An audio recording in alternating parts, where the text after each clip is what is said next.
The music pounded through the room, lights flickering across the dancers as laughter spilled from every corner. I stood near the bar with a drink in my hand, scanning faces until I caught sight of her. My wife, Emma. But instead of smiling back at me, she was wrapped in another man's arms, moving slowly with him as if the rest of the world had disappeared. My chest tightened. It was like the floor dropped out from under me. She wasn't just dancing. She was lost in him, her head resting on his shoulder, a gentle smile on her lips I hadn't seen in weeks. My first reaction was pure anger.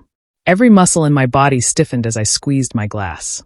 But beneath that heat was something far worse: hurt, betrayal. We arrived at this party together, yet here I was standing alone while she openly chose someone else. My mind spun with questions. Was this just an innocent dance, or had it been happening for longer than I realized? Either way, her message was loud and clear. I couldn't watch her destroy everything we had built. I set my drink down and walked toward the exit. Every step weighed on me, but I refused to make a scene.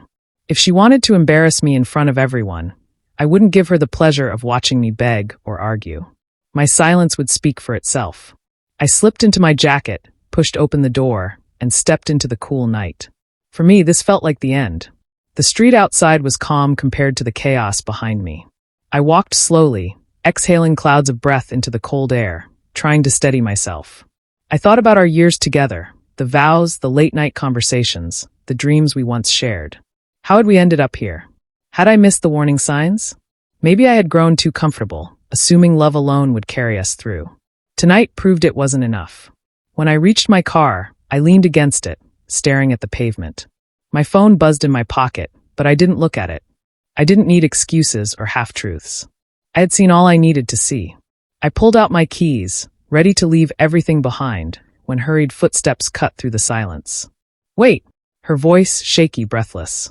I looked up, and there she was. Emma, running toward me in heels, her hair messy from the dance floor. She grabbed my arm, panic flooding her eyes. "Please don't go. It's not what you think." Her words hung in the cold air, but I stayed quiet, my jaw tight. I wanted to believe her, but the image of her wrapped around him kept replaying in my mind. She started explaining, stumbling over every word. "He's just an old friend. That's it. I wasn't thinking. I just wanted to dance." I didn't realize how it would look. She clung to my hand like it was the only thing keeping her standing, tears glossing her eyes. "I looked for you the second I noticed you were gone. Please don't let this destroy us." I finally turned toward her, my chest rising slowly with each breath. "You humiliated me, Emma," I said, my voice low and sharp. "In front of everyone. Do you understand what that felt like, watching my wife, in another man's arms?" She shook her head, tears streaming down her face. "I'm sorry. I was careless, but it was only a dance. You're the one I love. Please don't walk away from me." Her words slipped past the walls I had built over the last hour. I studied her face, searching for honesty, any hint that this wasn't another lie.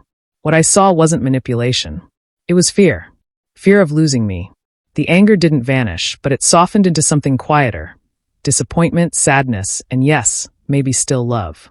I didn't answer her. I didn't promise anything. But I let her hold my hand.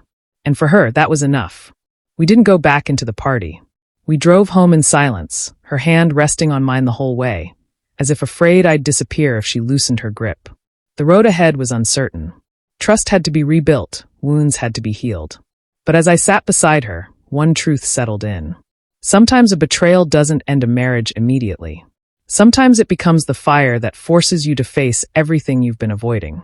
Whether we would make it through this, time would decide. But one thing was undeniable. She would never forget the night she almost lost me on that cold, star-marked evening.